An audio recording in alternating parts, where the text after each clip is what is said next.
Hi, I'm Jane Julian, and I'd like to welcome everybody to this live Q&A with people that worked with David Byars, the director, on the film Public Trust. And I want to, first of all, thank all the festival supporters and sponsors. The festival is made possible by the assistance and support of many people, and we hope that we will be able to count on you going forward as we continue to develop the virtual screening platform. And you will be able to vote for the film, and there's on the home image of each film, you'll see 5 stars next to the box that says watch later. That's where you vote. 1 is for the lowest score, 5 is the highest. So let's get started. And I have a few questions to get things rolling. So David is the director of Public Trust, and we've been friends for a long time. He's a former Telluride person, and this is his second feature film. I just wanted to find out what was the process of finding this story? Yeah, sure. Good to see you, Jane. Always a pleasure, and thank you to Woods Hole Film Festival for having all of us here. So after No Man's Land is a film that I started way back in 2014, and eventually came out in early 2017, and it kind of touched upon microcosm and almost a bit of a distraction of the public lands, controversy and fight. And so really from making that film is where I first got kind of an inkling of what was kind of swirling behind the scenes of, the Bundys and more in general, the macro politics of the country at the time. And I was really intrigued by that and wanted to kind of further explore that, but I didn't really know how. And then I actually met Jeremy at a film festival after a screening of No Man's Land, and we ended up having a bunch of beers. And it quickly became apparent that he has forgotten more than I will ever know about public lands. And so he's been working in it for a lifetime. I'll let him talk a little bit about that. So we joined forces and decided to kind of, develop this together and make it into something bigger. And just so happens that Patagonia was looking to make a public lands film at that exact same time. And another friend of ours, mutual friend, Ben Knight, put me in touch with Patagonia. And we very quickly put together a 1-pager and sent it to them, and they liked it and they said go for it, which was simultaneously exhilarating and terrifying because we had no idea how to explore this giant topic of public lands with all the historical and philosophical context as well. And just to get through a story that so often happens in courtrooms and behind closed doors, but is also very physical and about something that is vast and real as a bag of hammers. So as they say, the rest is history. We premiered earlier this year. It took about 3 years to make. I'm not sure if I'm right on that timing or not, but that's more of a producer type of question. But the rest is history. We premiered earlier this year at Big Sky Film Festival, which was really great to do considering we're all doing this virtually now, which is fantastic. But obviously that in-person element was really, really special. And you won an award at Big Sky Film Festival, right? We did. We won the Big Sky Award, and so we were very excited about that. It was a very good start to our festival run here. That's great. So then I also saw that you got Robert Redford to jump on board. What was that all about? Yeah, that's a good question. We towards the end of the film, Yvonne Chenard, who's also an executive producer of the film, has a relationship with Robert Redford. I just think that's what really famous old dudes do that love the outdoors. They become friends with each other. They kind of run in the same circles. And so, Robert Redford had said, if there's anything I can do, let me know. And so initially, we were just looking to get a statement of support or something like that. And I was like, why don't we just ask him to be the executive producer? So we did, and we made the big ask, and he said yes, and that's been great. And he provided some notes on the end of the film, which was very helpful. And then has provided kind of some media support for us as well as we move forward. That's awesome. He's very much concerned about our environment. So this is right up his alley, I think. Yeah. And then I wanted to ask you about your central character, Hal Herring, who is unfortunately not joining us today, but how did you find him? So he was also a central character in No Man's Land, not as central to that film as he is to Public Trust, but you know, he is also someone who knows a ton about public lands and has lived it and has really, you know, done a lot of research into digging in an investigatory way in terms of journalism. And so I was very resistant to using him as a central character in the film since he was in, you know, so prominent in No Man's Land. And finally, Jeremy and our DP, Drew Xanthopoulos, kind of prevailed upon me that it just made all the sense in the world to do it. And I'm really, really glad we did, because we were struggling at the outset of how to tie this giant topic together, and Hal ended up being perfect for it, not only in providing kind of an inciting incident, but also tying together the historical context as well as the three conflicts we follow, as well as, you know, giving some heart to the film and really providing a philosophical thread that talks about public lands and what it means for the United States of America. Yeah. So Jeremy, how about you? What was Hal's influence on you? You know, for me, Hal really represents the guy who's kind of doing the beat reporting of public lands for decades, and in all kinds of publications and from many different angles. He's an extremely curious person, and he listens to every single person that he meets, like with genuine curiosity. And I think it's like one of the most incredible qualities in a friend, but also in somebody who wants to understand the nuance of the issues. And Right. So, you know, it's an incredibly complex topic, and literally this film could have just been about like long, boring meetings with incredibly consequential decisions being made at the very end. But Hal's been through it all. He's seen it all, and he's understood it in a way that he's trying to make his own personal life very close to public lands. So he cares about it. And I think that it just made perfect sense, not only in his broad knowledge, but he literally has designed his life around being as close to these places, giving his family opportunities to be in public lands, and understanding that freedom that it brings. So no one better to kind of relate the intricacies and, you know, the discussions about, is this about jobs or is it about something bigger than that? And what are the nuances there? And I think Hal also delivers in a way that's really approachable to a broad section of America who might not necessarily be on board with environmental or public land protection right at the outset. And I think he kind of gives access to a larger group of people in a way, because he understands growing up in Alabama where a lot of folks are coming from and different priorities. So it made total sense. Well, it seemed to me when I first saw the film, I kept thinking to myself, oh my God, this guy is perfect, you know, to just carry the story and keep it moving through from start to finish. So I thought it was a brilliant stroke of luck and also your expertise. So I appreciated him. Let's see. And then you had somebody I really love, Terry Tempest Williams, who is such a poetic and wonderful speaker about where we come from, our land, you know, and how did you bring her on board? I mean, I've always wanted to interview Terry since I was basically a 20-year-old starting to delve into these topics, and no one better to help communicate that area of Utah and kind of understanding like at a very heartfelt level. And I think that was a discussion Dave and I were having a lot in this film, is like, okay, there's a lot of different, you know, like there's NEPA, there's environmental policy acts, there's all these different things going on for people to understand, 3-letter acronyms. We need more heart. We need people to understand what's really at stake.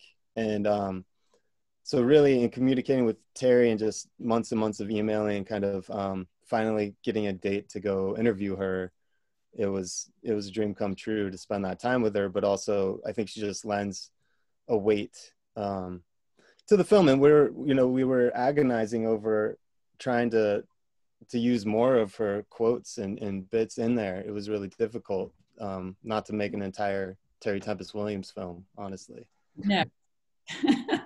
We'll be going there next. I agree. I'd like to introduce Joel. Is it Clement? Joel?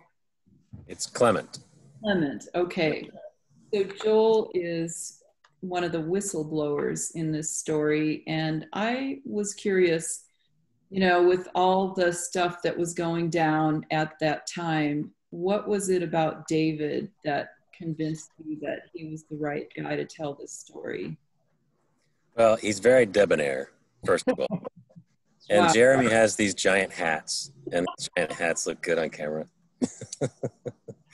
No, I feel like in the West tend to take public lands for granted, and people in the East have no idea they exist. And in a lot of ways, it's hard to bridge that American understanding of public lands. And I think that David very effectively does that because he has feet in both sides of the country and understands the value here. When they came to me, it was I was kind of fresh out of the whistleblower experience and was still feeling pretty earnest and anxious about what we were seeing happen. And all that, of course, has been amplified times 10 since. So it was an opportunity to talk about not just what had happened to me, but what the implications were for something that I feel really strongly about, public lands. I worked for years in the Department of the Interior so that we could do better by Americans. And here were people trying to do the opposite. And David and Jeremy both have a very deep understanding of what the implications are, not just for now, but for 10 years from now, as we slowly kind of, the death by 1,000 cuts is no longer acceptable. And it's got that. Well, now we're living with death by machete on a daily basis, too. Yeah. So it's really horrible. So what would you say you think about the new Secretary of the Interior that replaced, what was his name? Zinke? Mm-hmm. Yeah. Yeah, so I don't know if I had a chance I don't know if it's made it into the documentary, but David Bernhardt is a dyed-in-the-wool oil and gas mining lobbyist. It's his life. And when he showed up to do the job as deputy, he had a card in his pocket of the people he's not allowed to talk to because most of his clients were people doing business with Interior. And he had to carry a card around so that he would be careful not to step in it. And in fact, he failed. He still spoke with those people, and all of his staff did as well. Nobody observed that. The inspectors general in all the agencies are finding this administration doesn't even understand the conflict of interest stuff. And now that he's secretary and that temporary stay is off, he is delivering for his clients in such a way that there are actually trackers online just to talk about how many ways his former clients have won out over and over on public lands issues. So he's not even trying to hide it. He's not, he has no interest in advancing the mission of the agencies. He's simply delivering for clients because he cashes in when he goes out again.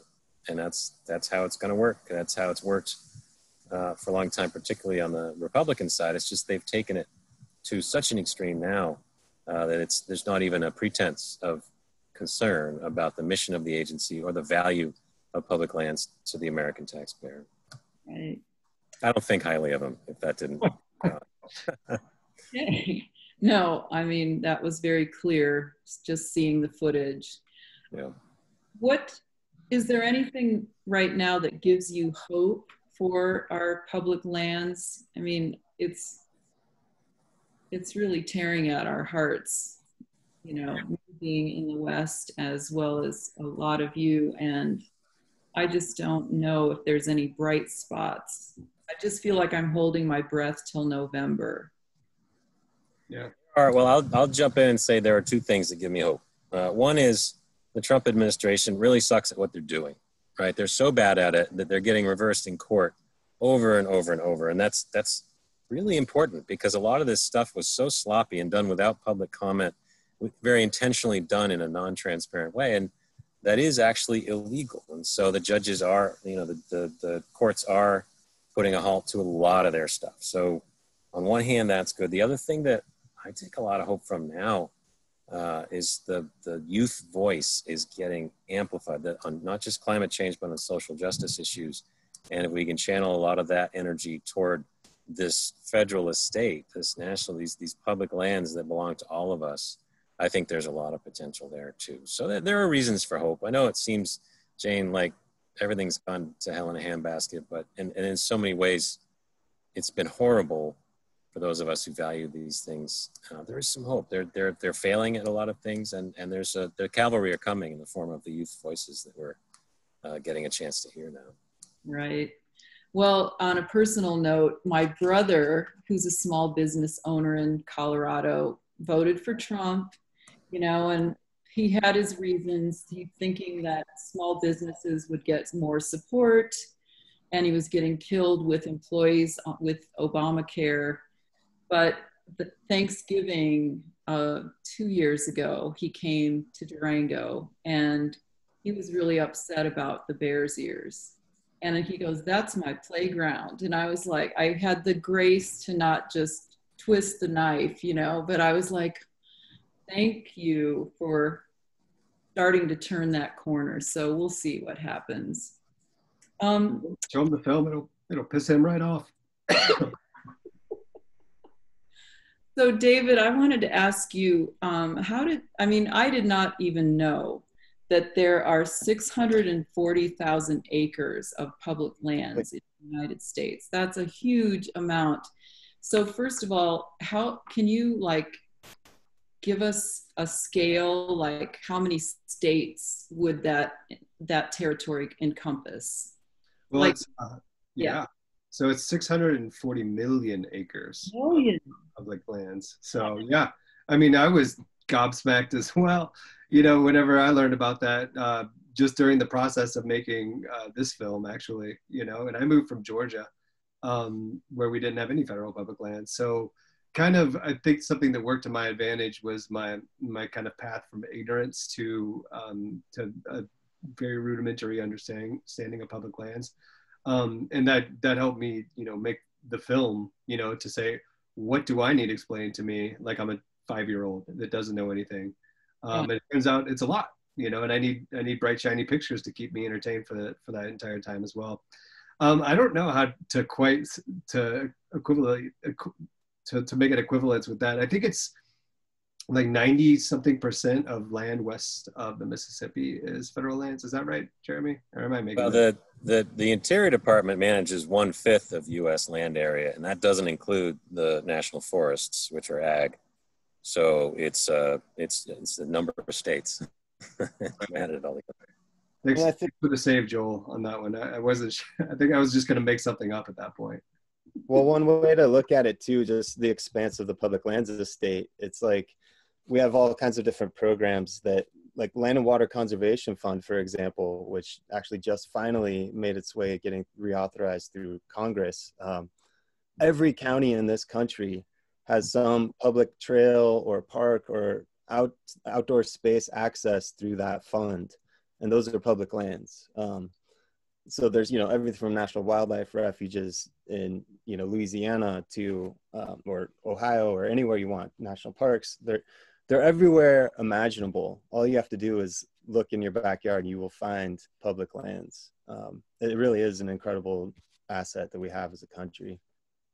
Well, that leads to my next question, which is, how did you figure out which areas to concentrate on? Because obviously if you had covered every inch of public lands, that would have been, a 9-hour movie. So yeah, so you had the Bears Ears, the Arctic National Wildlife Refuge, and the Boundary Waters.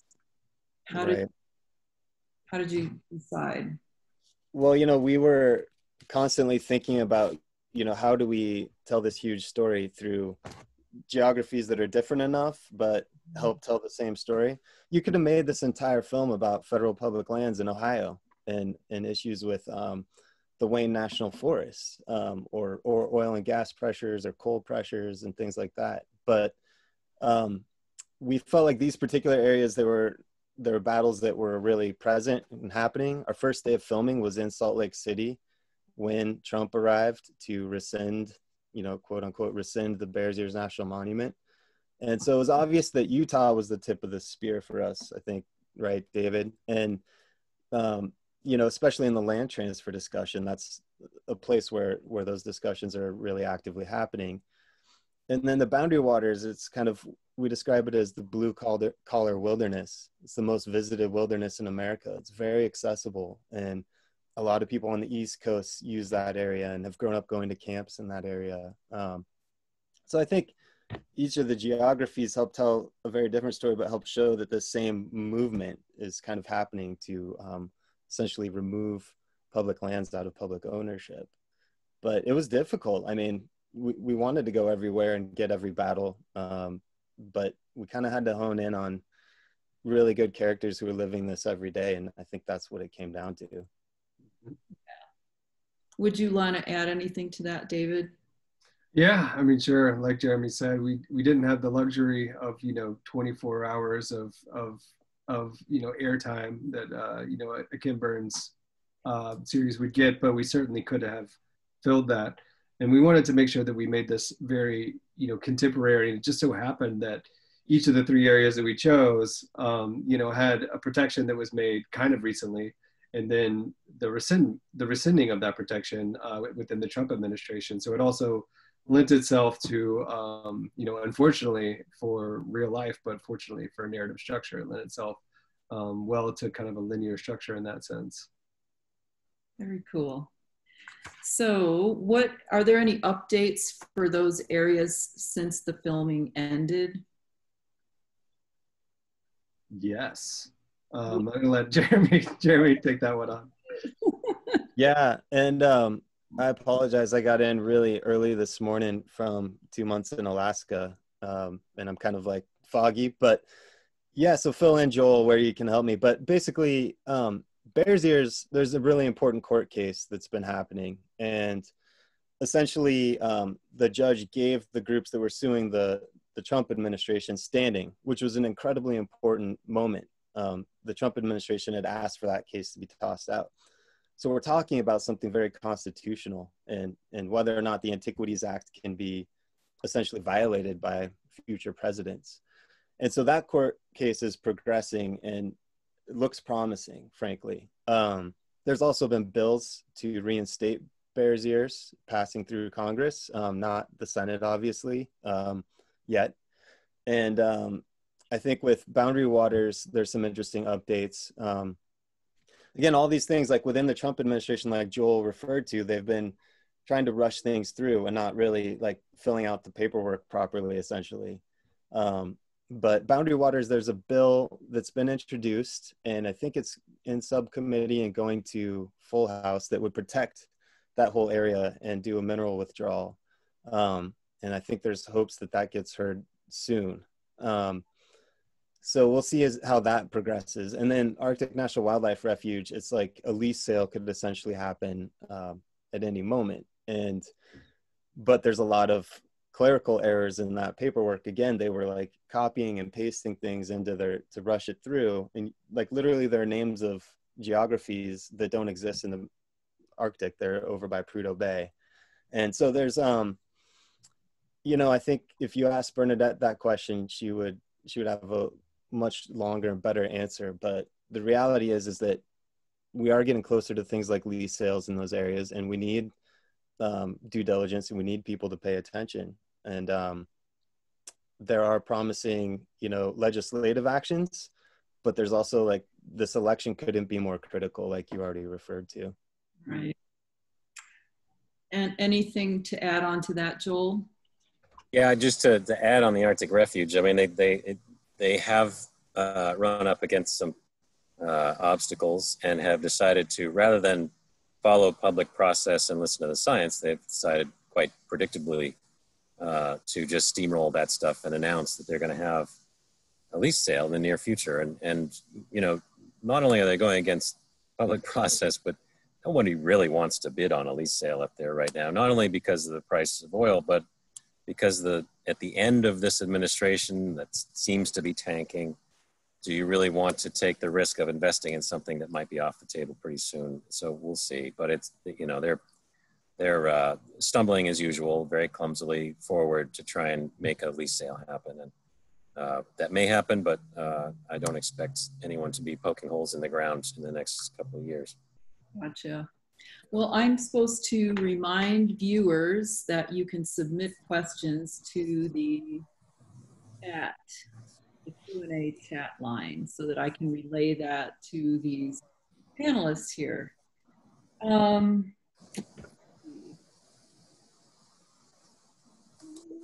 Sorry. One thing, David, that I didn't realize was that this has been an issue for so many decades, that, you know, people had their sights on public lands, I mean, before I was born, which is a long time ago. Yeah, you know, it's ever since there were public lands and there's money to be made on public lands, there's been people who put them in the crosshairs. Mm-hmm. And then those people will try to get their people into the government who have their levers or their hands on the lever of what actually happens on those public lands. And so, you know, it's like Hal says, you know, a lot of people see it as the last cash cow on the planet. You know, it's this huge publicly held asset. And I think that just has a lot of people salivating. And, you know, from Teddy Roosevelt fighting the robber barons to, you know, Richard Nixon, you know, with the Clean Air Act, Clean Water Act and stuff like that, that there's always had to be hyper vigilance on what we allowed to happen on these public lands, because it's that old, you know, environmentalist axiom, you can never really afford to lose, because once you do, the damage is permanent, it's irreversible. Even legislatively, you know, you've seen it's really hard to reverse these kind of oil and gas leases once they're actually, you know, go through the process of that. And I think they're experiencing that in Badger 2 medicine in Montana right now. But yeah, it's hypervigilance and not losing. And luckily there are some really strong and good people who are, you know, who have their finger on the pulse and who are living this, you know, like Joel, like Bernadette, like Hal, like Angelo and like Spencer. You know, these are people who are full-time on this, you know, and they're smart, you know, they're not just half-assing it, you know, they're really good at it. And so that's where I take heart. And also, you know, it feels good to be able to do my part as kind of a signal amplifier for that, by making, you know, me and Jeremy making this film and getting it out there as wide as possible. So that leads me to ask, what are the plans for this film? I mean, how can everybody see it? So there's a couple ways. One is, if you want to arrange for your own screening, go to email publictrust@picturemotion.com, and they'll set you up with a packet to be able to make your own screening, and it's free to sign up for. You can follow public_trust on Instagram, and we will announce all of our screenings there as well. But also we have a big, we're going really wide with this, September 25th, I believe, which is the day before Public Lands Day. And also you could text 71433, text DEFEND to 71333. And you'll get updates on kind of public lands battles near you nationally, and also on when it goes super wide.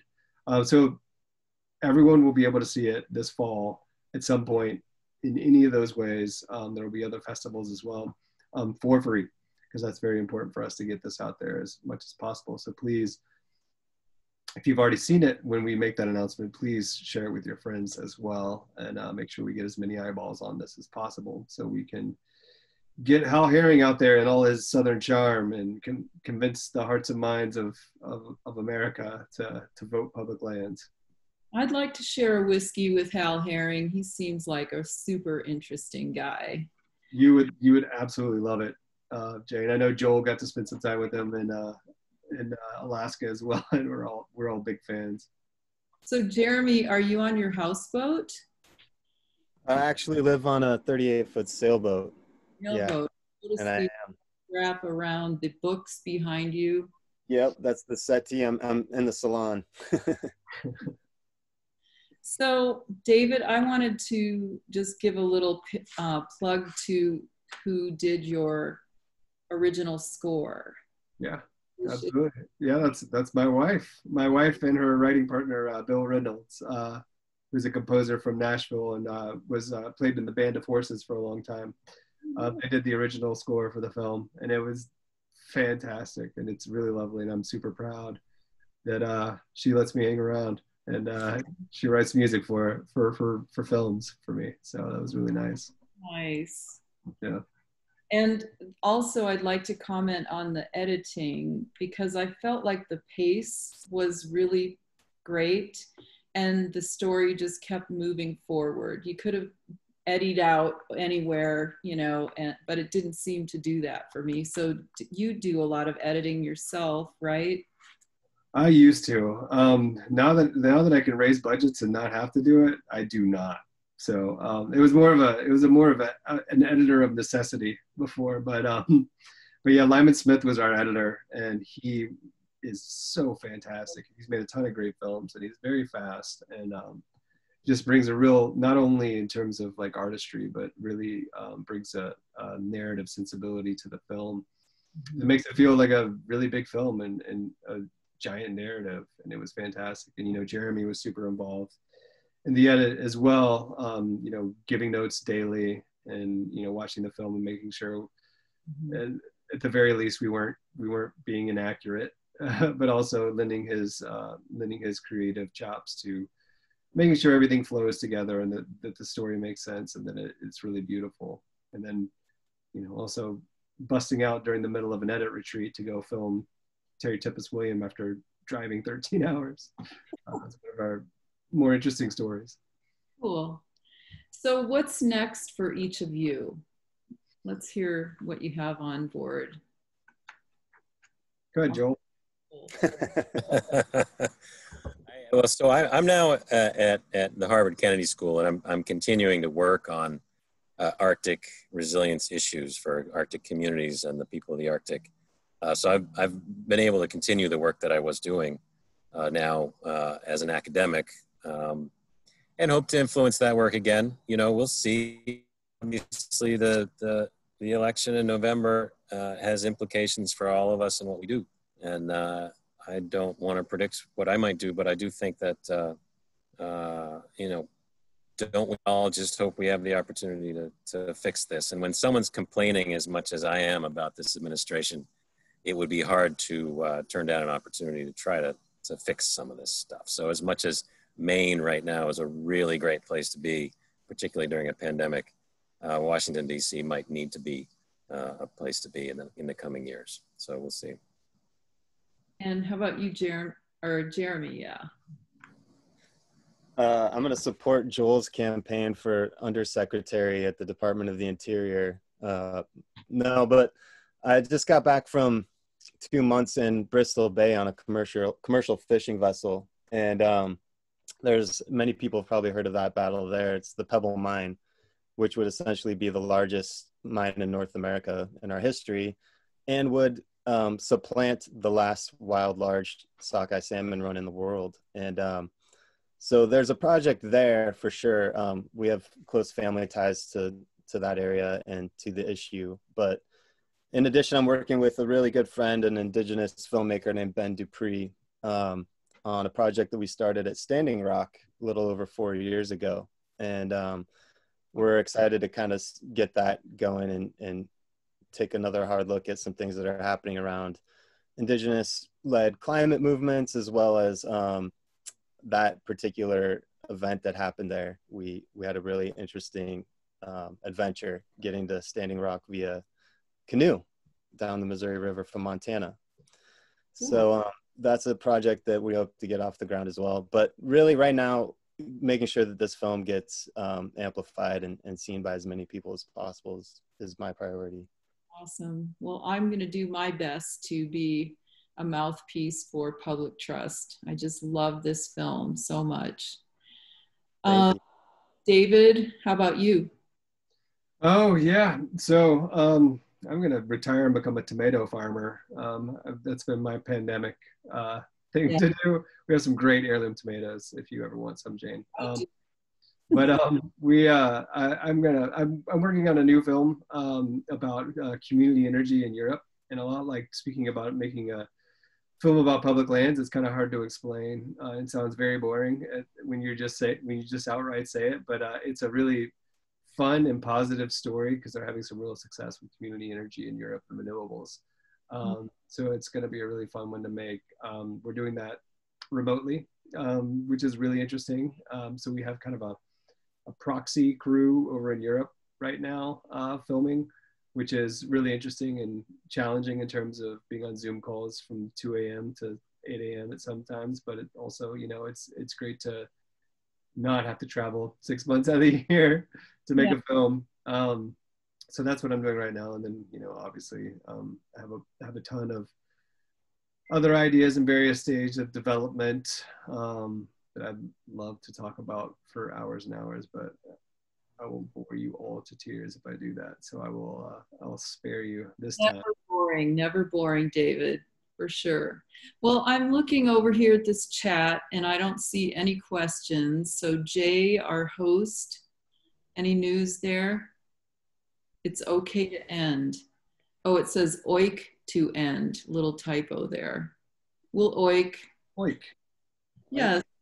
So would each of you like a parting shot to tell our audience when they do watch this recorded Q&A? Oh goodness. Sure. Okay. Watch the film, enjoy it, share it with your friends and your family.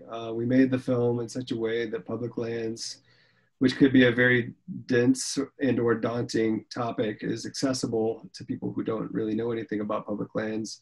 And also with Hal Herring, he kind of represents a person who speaks to a lot of Americans, I think, and he certainly speaks to me across the spectrum. And, enjoy the film. That's primary way to get people to watch films is for them to enjoy it and share it. Know that it's going to be out there for free. That's the way we want it to be. That's the way it should be. And get the word out. All right. My parting shot is similar because I think you should obviously watch the film, get angry, and then go find some public lands near you, get out there and take a deep breath and realize what that does for you, and then fight your darndest to protect those public lands. I'm heading out this week to the West Branch of the Penobscot River with my fly rod and canoe, and I'm going to spend a few days out there trying to get some energy back. And it works every time. I also, though, acknowledge every time that I'm going to be in the ancestral home of the Wabanaki, the people of the Dawn, and I think it's important that we always acknowledge the ancestral lands of the indigenous people. And the role of public lands in our lives is very much due to some bad things that happened to tribes back then, and trying that and be aware of that while we try to protect what's left of these beautiful places, I think is a high purpose. So I encourage people to do that. Thank you, Joel. And Jeremy? Yeah, you asked earlier about kind of what hope we have. And, I think right now we're learning a lot about inclusivity. And when we talk about public lands and how a lot of people have not experienced public lands or felt free or welcome. And I think there's a lot of opportunity for growth. And we're starting to do that. And a lot of awareness and starting to learn about ourselves and ways that we can be better allies. And so I think in terms of social justice and what we can do, and we got to help be mentors. We got to bring younger people into our public lands and show them how to be safe and enjoy them, and how to understand that they're theirs. They're their inheritance. And I feel like we got this. We just gotta show up, keep showing up. And I'm super hopeful. Yeah. My friend Tim to Christopher said, tyranny can never be complete as long as there's a wilderness to be free in. And so I take that to heart. And I think we got to all think about that. Well, I didn't expect to cry, but that just about got me. I want to thank each of you so very much. I'm going to be following all of this, and I just really appreciate you taking the time, and hopefully we can do another Q&A for the Port Townsend Film Festival. So, Yeah, absolutely. So Jeremy will sail up for it. Yeah. be awesome. All right. Sounds good. Okay. Have a great rest of your day. Thanks again. Thanks, Jane. Bye.